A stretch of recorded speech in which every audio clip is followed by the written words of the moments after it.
Hello, welcome to the channel. Subscribe, leave a like, and don't forget to write a comment. Enjoy watching. It was a Tuesday morning, just before 8, when I stepped outside and felt that weird kind of quiet that means something's off. You know the kind I mean, the birds are still chirping, the breeze is still soft, the sun's doing its golden hour thing, but your stomach clenches like it already knows you're about to get sucker punched. My driveway looked wrong. The concrete was bare. No car. No note. Just an empty spot where my silver Honda CR-V, the one I had worked 3 damn years to pay off early, should have been. At first, I thought I'd parked it on the street, but my keys were right where I'd left them, hanging on the hook inside my laundry room, untouched. My gut dropped.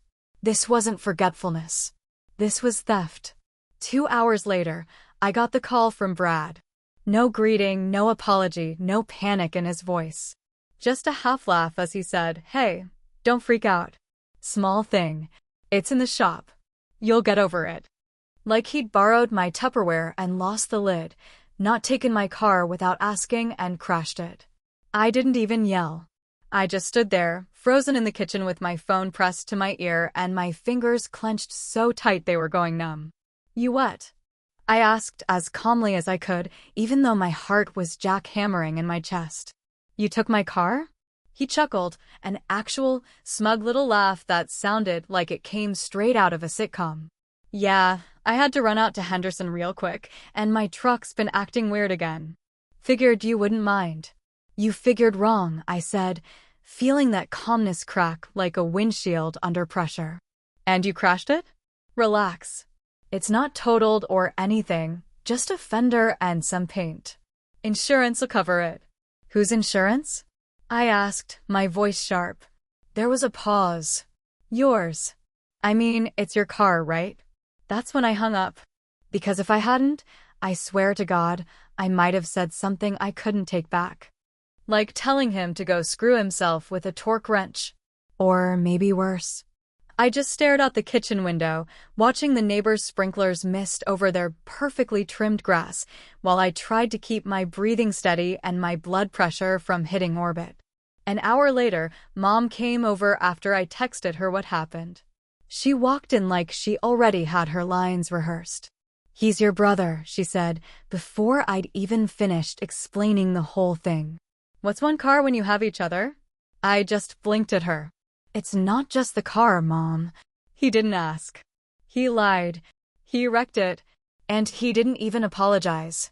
"Oh, Natalie, don't make it a federal case," she sighed, like I was being the dramatic one here. "You've always been so sensitive."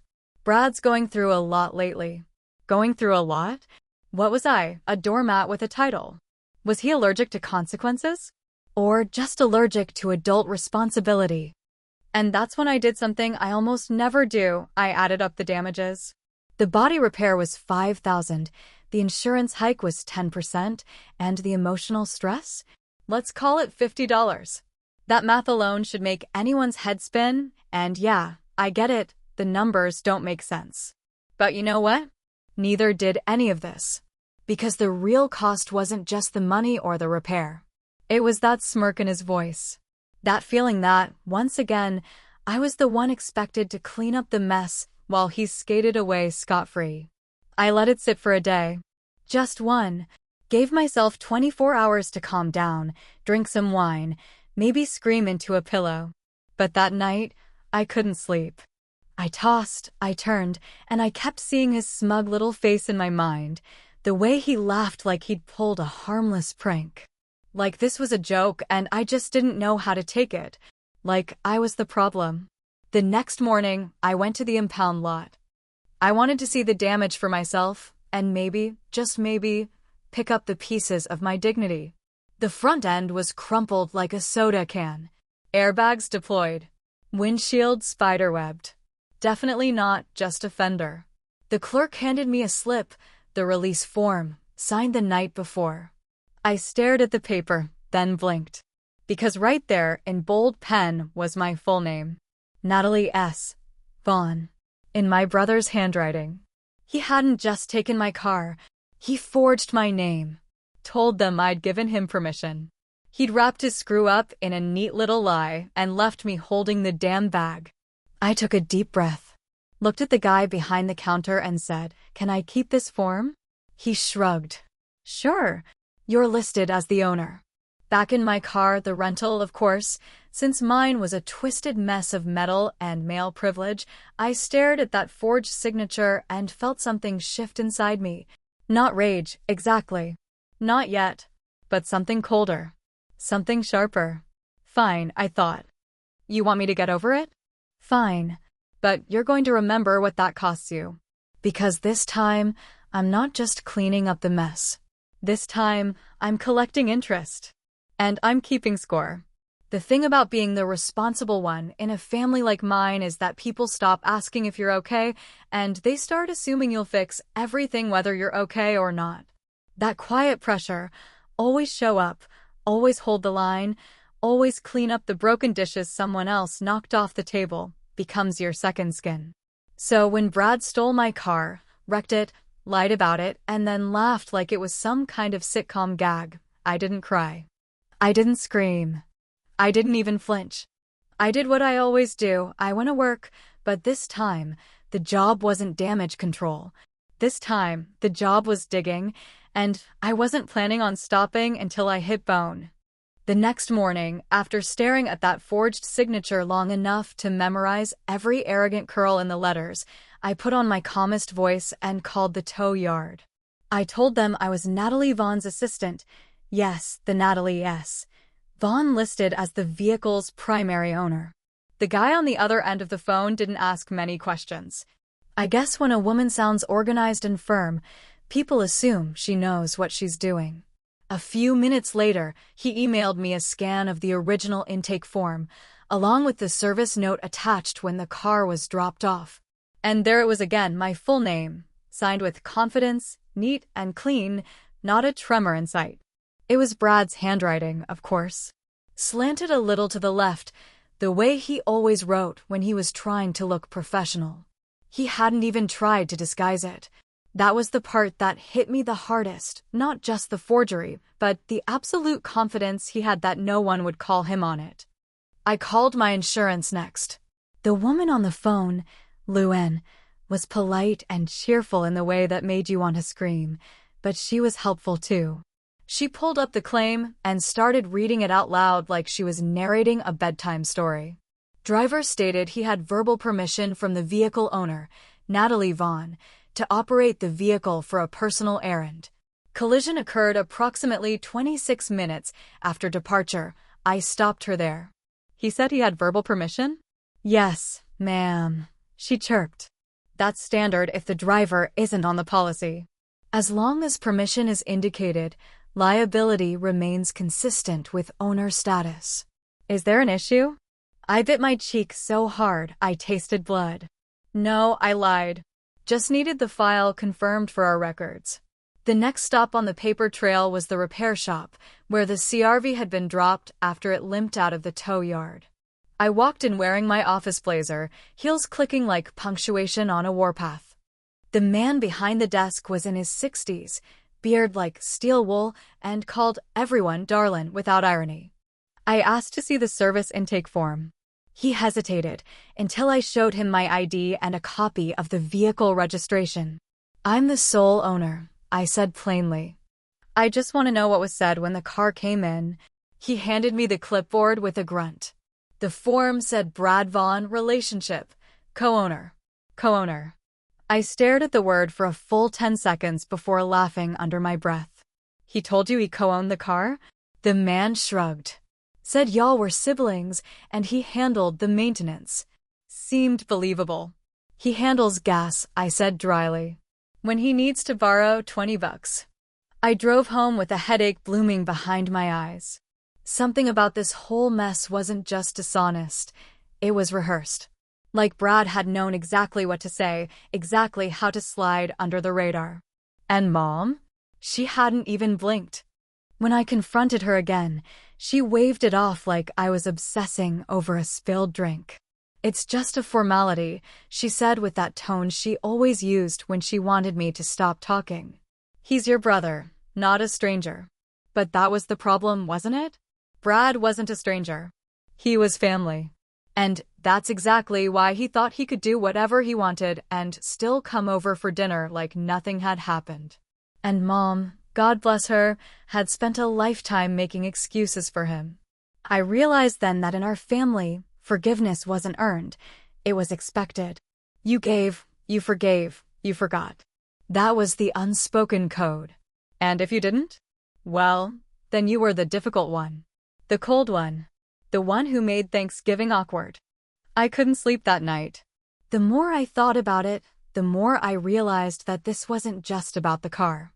This was about every time I'd driven Brad to a job interview he was late for, every time I'd co-signed a lease or paid a phone bill or covered his rent, just for now. This was about a pattern, not an accident.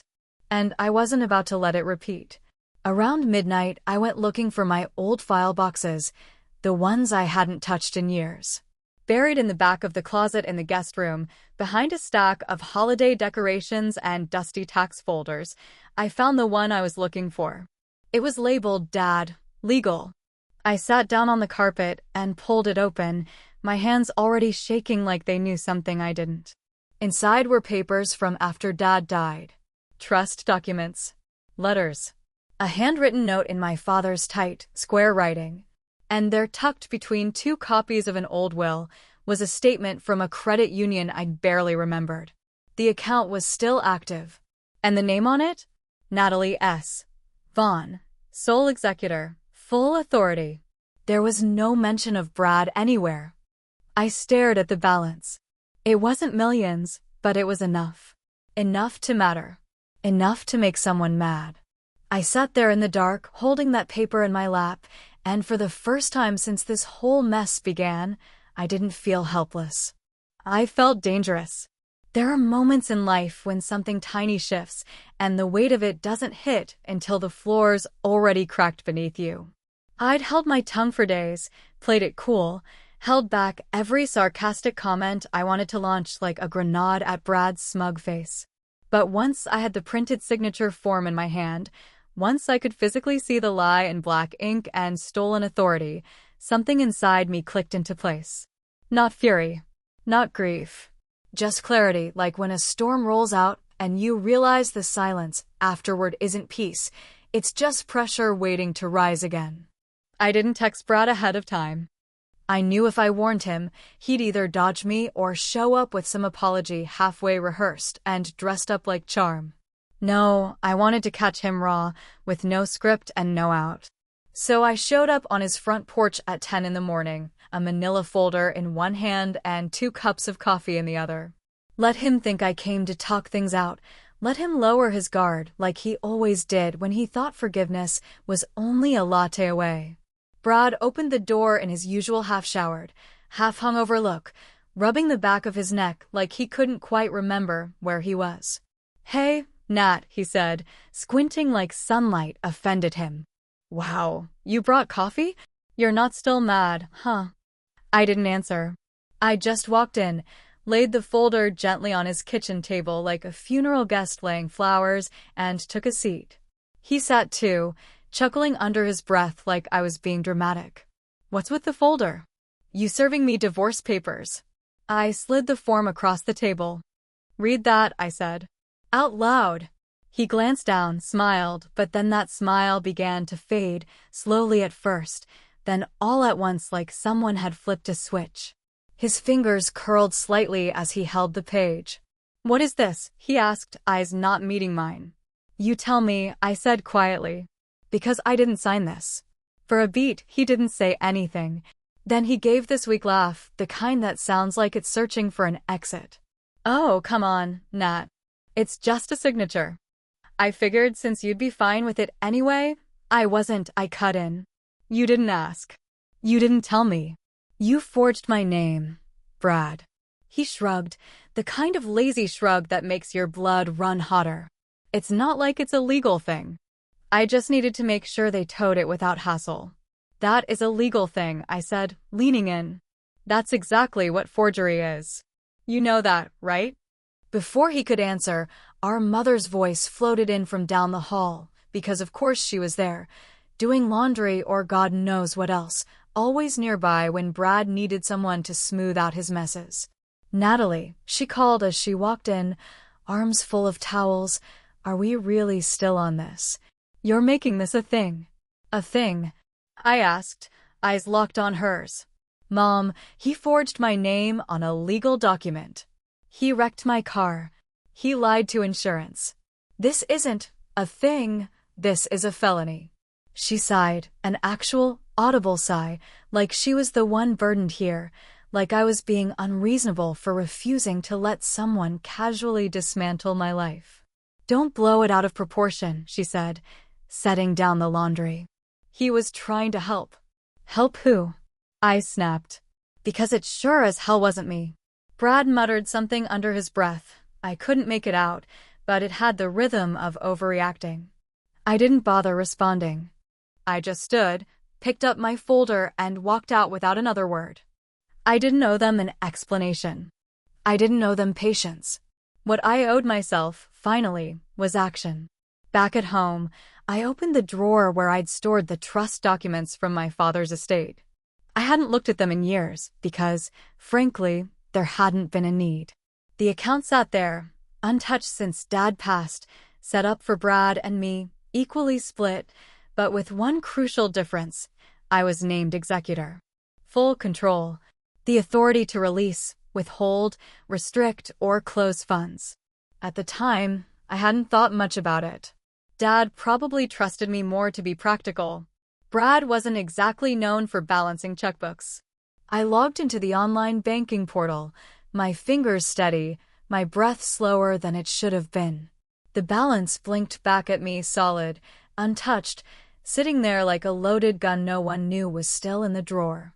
Brad had probably assumed the money would be there whenever he decided to ask.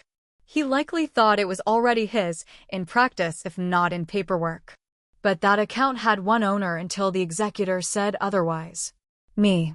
The cursor hovered over the Manage Access tab. And just like that, I saw it, a small checkbox next to his name. Options: full access, view only, or restrict. My finger didn't hesitate. I clicked restrict and hit confirm. The screen blinked and refreshed. Done. The next morning, I booked a meeting at the branch where the account was housed. The banker greeted me with a bland smile and offered me a seat. I handed over my ID, opened the folder to the appropriate page, and said only one sentence. I'd like to restrict access to account ending in 4291. She looked up, surprised for a moment. Are you sure? I nodded, slowly and with full certainty. Yes, I said. I'm very sure. And for the first time in years, I realized I wasn't just cleaning up after Brad's chaos. I was preparing to let him feel what life looks like when there's no safety net beneath him, when the person he always counted on finally stopped showing up with bandages. This wasn't revenge. Not yet. This was structure. And structure has sharp edges when you've never learned to stand upright. There's a certain rhythm to panic that you can hear even through a phone line, and when Brad called me that Wednesday afternoon, his voice had just enough edge to let me know the cracks were beginning to show. He tried to sound casual, tried to laugh his way through it like he always did, but the tremor in his tone gave him away. Hey, he said, drawing out the word like it was supposed to mean something more than it did. Weird thing. Did the bank mess up or something? My card's being a little weird. He tried to make it a joke, like the situation had happened to both of us, like we were teammates facing a minor inconvenience. I didn't even have to lie when I answered him. I just said, must be your karma catching up, and let the silence drag between us long enough to make my point. He laughed, but it came out flat, more like a breath than a joke. Right, he muttered. Yeah, maybe. What he didn't know, not yet anyway, was that I'd gone beyond that one-button click at the bank. After my meeting with the branch manager, I had full access to the trust and everything tied to it, including Brad's monthly transfers for rent, utilities, his car lease, and even the embarrassingly small subscription he had for some online streaming bundle. His entire adult life, propped up by someone else's planning, someone else's grace, and a legacy he had done absolutely nothing to earn. I started moving every payment, every single one, into manual hold. No auto debits, no scheduled distributions, no buffer. I didn't delete anything. I didn't fabricate a thing. I just placed his life on pause and watched it twitch. It only took 3 days for things to start falling apart. First, his landlord called, or rather, left him a voicemail, reminding him that rent hadn't come through. Then, the leasing agency for his car emailed him about a missed payment and a pending penalty. By day 4, he was calling the bank. By day 5, he was calling mom. And by the end of the week, I was getting short, panic texts that didn't even try to hide the desperation. What's going on? Did you move the money? Are you mad at me? And then, finally, we need to talk. But I didn't answer. Not yet. I let him simmer. I let him sit in that unfamiliar heat of uncertainty, the same heat I'd lived under every time he made a mistake and I was expected to fix it. I let him taste the slow burn of having no answers, no plan, no one running interference on his behalf. Then I went a step further. I found his landlord's email. It wasn't hard.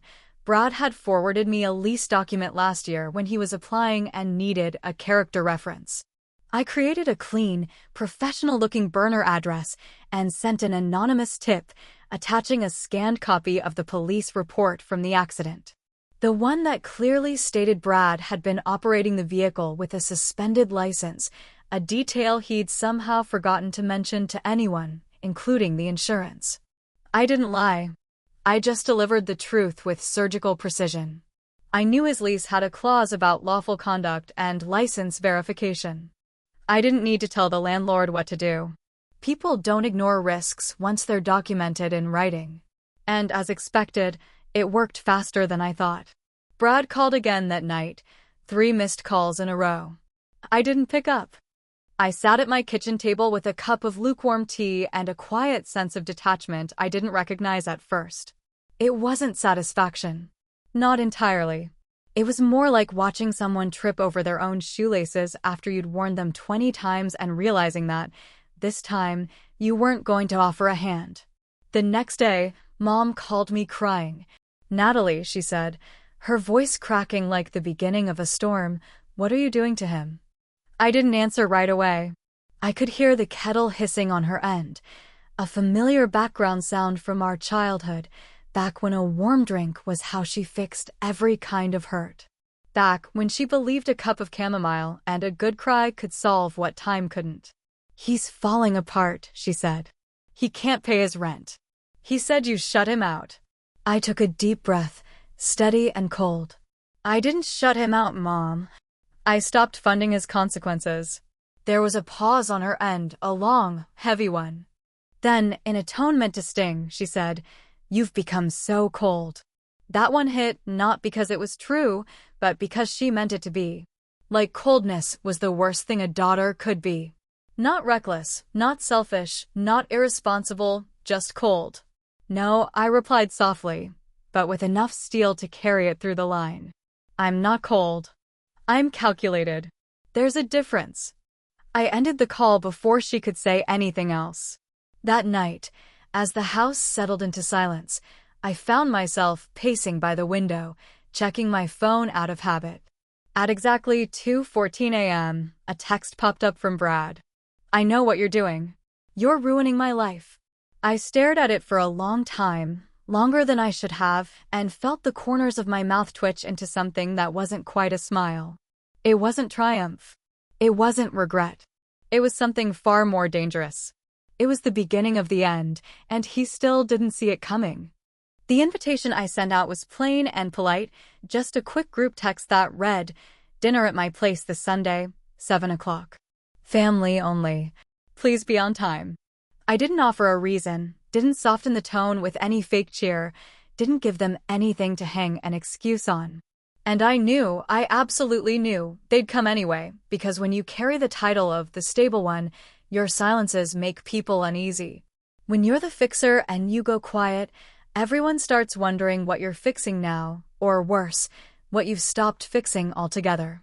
They arrived 10 minutes apart, First my mother with her usual Tupperware of roasted vegetables and unsolicited advice, then Brad, wearing that fake grin he always used when he wasn't sure if he was walking into forgiveness or a firing squad.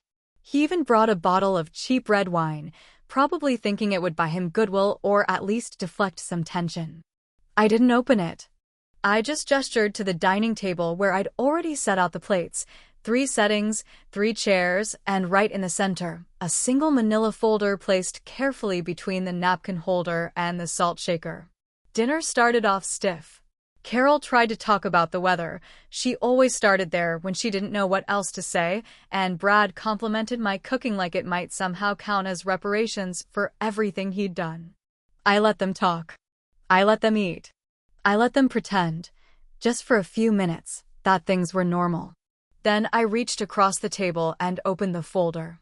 The first page I laid flat was the insurance report. My name at the top, claim number beneath it, and highlighted in yellow, the section that said, verbal permission granted by owner.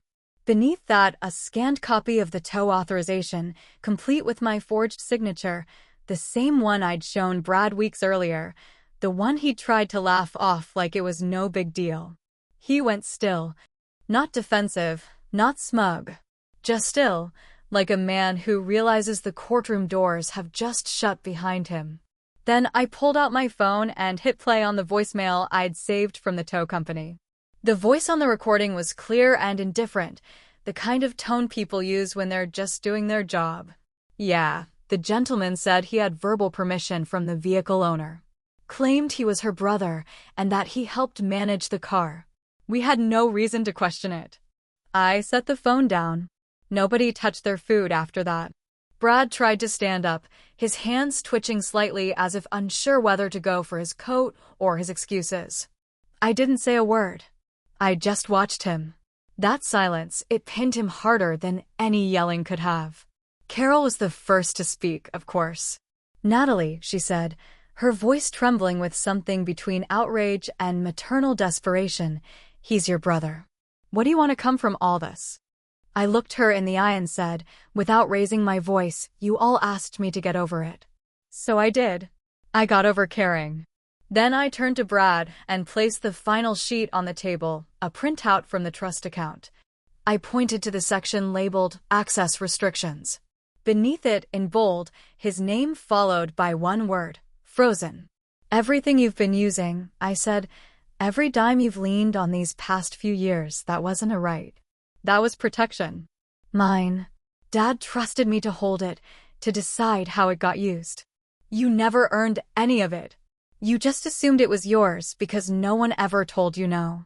The room went so quiet I could hear the refrigerator humming. Brad didn't say anything for a moment.